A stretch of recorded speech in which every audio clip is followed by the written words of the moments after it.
Demain, vous aurez le compte-rendu complet de Habiba Dambélé.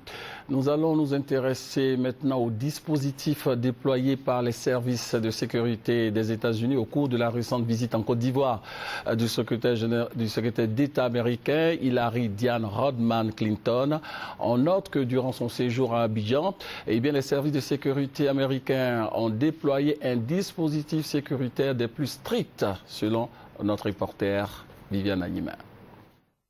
Des mesures de sécurité à l'excès. C'est ainsi que l'on peut qualifier le dispositif sécuritaire déployé par la sécurité américaine autour de la visite de la secrétaire d'État Hillary Clinton.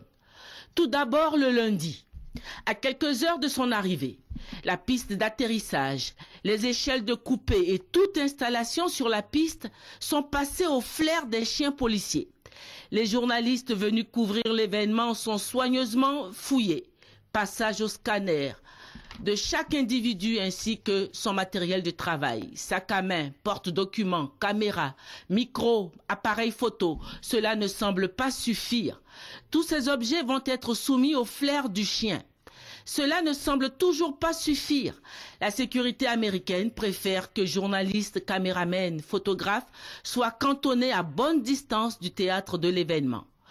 Et durant tout le séjour de la secrétaire d'État américaine, à chaque étape de sa visite, ce sera la fouille systématique avec l'aide des chiens policiers tenus en laisse.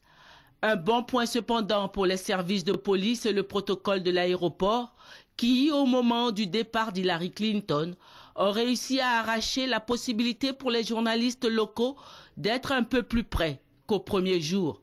Mais sans doute fatigués d'avoir été malmenés, les journalistes ont préféré cette fois bouder ce rendez-vous de l'aéroport.